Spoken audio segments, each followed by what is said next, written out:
ବର୍ଷକ 12 ମାସ 6 ଋତୁ। ଋତୁଚକ୍ର ପରିବର୍ତ୍ତନରେ ଏବେ ଧରା ପୃଷ୍ଠରେ ବିଜେ ରୁଦ୍ରାଜ ବସନ୍ତ। ଆଉ ଏହି ବସନ୍ତରେ ବଦଳି ଯାଇଛି ପ୍ରକୃତି। ପ୍ରକୃତିର ସୌନ୍ଦର୍ଯ୍ୟକୁ ଦ୍ୱିଗୁଣିତ କରୁଛି ଆମ୍ବ ବଉଳ। କବି ପ୍ରାଣରେ ଭରି ଦେଉଛି ଉନ୍ମାଦନା। ଏଥିସହିତ ସମ୍ପୂର୍ଣ୍ଣ ପରିବେଶକୁ ମହକାଉଛି ବଉଳର ବହଳିଆ ବାସ୍ନା। ଏ ଦୃଶ୍ୟ ଯେତିକି ମନୋରମ ସେତିକି ହୃଦୟସ୍ପର୍ଶୀ। ବଉଳକୁ ଦେଖି କବିଙ୍କ ମୁହଁରୁ ଝରି ପଡୁଛି କବିର କବିତା।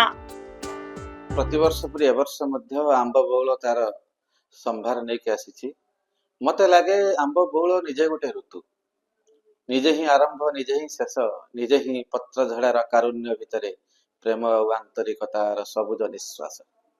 तेणु आंब बौल कवि को आनमना करे, कवि को आंदोलित करे एवं कवि को गोटे नुआ संभावना जर्जरित करे।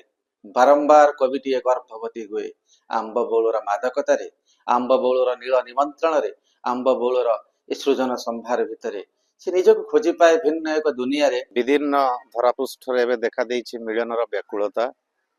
गाँ आंब तोटा दे शीतर सवारी रे फेरी जाउछि शीत।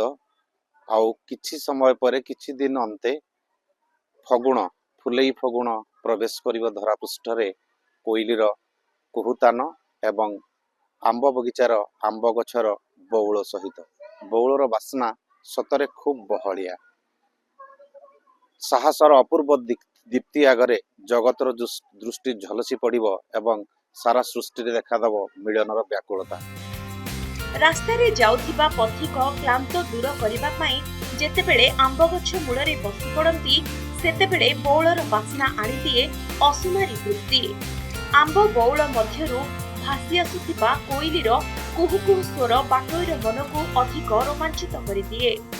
पिला दिनर अनेक स्मृति को मने पकाइबा सह क्षणिक पई हेउ पछे जीवनर समस्त दुख कष्ट को भूली जांती पथिक। कथारे गोटे अछि आंब बौळई फगुण मासे दिग चहटई तार सुबासे। एई फगुण मास आसिले आंब गछरे जो बौळ आसे तार दिग दिगांतर को सबुआडे तार मोहक कर दे थाए। आउ आंबर जो बौळ आसे आंब जेमिति तार पूर्व सौभाग्य से फेरी आसी आउ तार गछर डाल शाखा प्रशाखा नई आसे। आंब बौळ बसंत को स्वागत करिबा सहित धरापृष्ठ रे सृष्टि करिथाए निजर स्वतंत्र परिचय। मार्गशीरर मनमताणिया हालका हालका शीत ओ फगुणर पूर्वाभास पूर्वरु धरापृष्ठरे नवबधू परी सजई हुए आंब बौळ। पेंथा पेंथा बौळ सते जेमिति हस हस झरणा परी झरु थाए आंब डालरू। आंब बौळ कवि और लेखक को दिए स्वप्न और प्रेमर सबुज मोहन। आंब बौळ चाषी और साधारण लोकों पई सौंदर्य और आशार बंधन। आंब बौळ महक और मिठापण रे प्रकृति आज प्रेम प्रेम बासुची और पथचारी मन किणुची। केन्दुझर जिला घटगाँ छविन्द्र कुमार जेना, नंदीघोष टीवी।